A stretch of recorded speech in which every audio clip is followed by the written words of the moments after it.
Hey guys, it's me again, and you might be wondering why I'm so low to the ground. That will be because today I want to talk to you about cats. What that has to do with being on the floor like this, I'm not really sure. So, cats. Before I moved to Louisiana and Oklahoma, I actually had 2 cats at home in Michigan. They live with my mom and my dad now because they are technically my mom's cats. The first cat that we got is Dork, whose full name is actually Sir Dorcas Makes Me Laugh a Lot. It actually fits his name very well. He is a dork.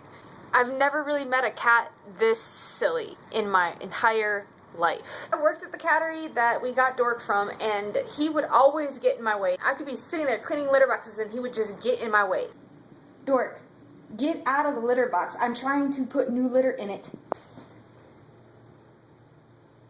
Alright, you know what? That's fine. I'm just gonna put the litter on top of you.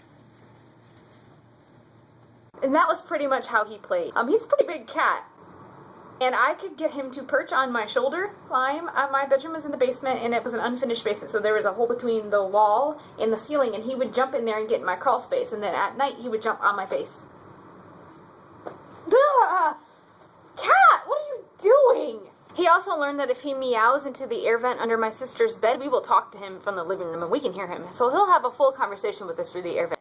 He has jumped through a screen window trying to get a bird. That was interesting. But on top of how silly he was, Dork is probably one of the best companion pets I've ever had. I always hear a lot of people talking about what great companions their dogs are, and there's nothing wrong with that. I know dogs are very important and very special to a lot of people. They're very loyal and they're, all around good companions. But I think that a lot of people are forgetting about what kind of companionship you can get from a cat. The end of my high school year, I actually had a very horrible breakup with my ex, and Dork was there for me the whole time. So for about the first month and a half afterwards, he was with me everywhere, even if that involved being laying behind my computer, sitting beside my computer, laying in my lap.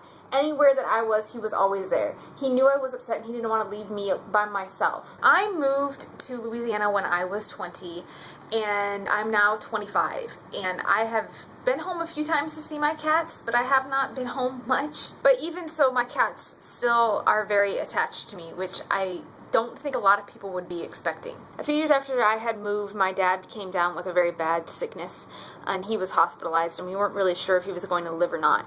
And as soon as I got back, Dork was right in my lap. He didn't leave my side. He would lay in my lap if I was home, even though it was the middle of the summer and we don't have air conditioning. So it could be 90 degrees in the house and he was still on my lap. Anywhere I was, he would stay near me because he knew I was upset and he wanted to make me feel better. Even now, if my mom puts me on speakerphone and Dork is nearby, he will come and he will leap across the room. If she has me set down on a table, he'll leap across the room, jump on the phone, and rub his face all over the phone because he knows it's me on the other side and he wants to get to me. Cats get a lot of flack for being very independent and very, sometimes I guess, antisocial, but I think that it's more a misunderstanding of your cat's personality. The type of loyalty that a cat has to you isn't the type of loyalty that you get from a dog. They're not dependent on you the way that a dog is. They're very independent. So it's almost like having a friend that can do for themselves and is doing for themselves, but they still know that you need something. When cats bring you animals or things that they've caught,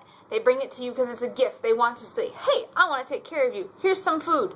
Likewise, sometimes your cats might groom you after you take a bath. I know that after I would take a shower, my hair would be wet and Dork would not think I was clean enough and he would just sit there on the end table next to me and just sit there and lick my face and lick my hair. They're doing it because they love you and they want you to be clean just like they are. Cat might not want to be picked up or held or petted all the time, but when you need them, they'll be there.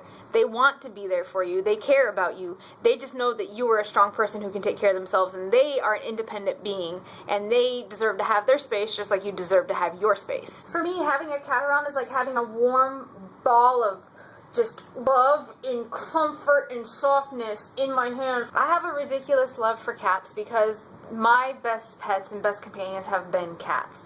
I really, really think that cats are underrated. A cat is just as happy when you come home as a dog is. They just show it in a different way. I'm always a big proponent for people getting cats or adopting cats. Actually, I had a friend of mine who's always been a dog person who actually adopted a cat over the summer, and she loves her cat. Her cat's name is Lily, and she is just smitten with her, which makes me so happy because she really needed a companion like that, and I'm glad that other people get to see that cats are just as good as dogs. So all I'm saying is don't just push cats aside and their companionship aside, because you would be surprised the kind of devotion that you can get from a cat.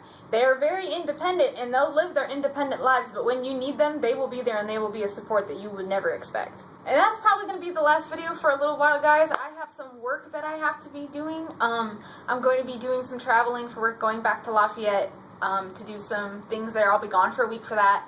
And then at the very beginning of October, I'm going to be going back to Dallas, involved in some meetings and, restructuring of some of the stuff that we do at the workplace. After that, hopefully things will start getting more interesting. My grandparents are coming to visit from Michigan.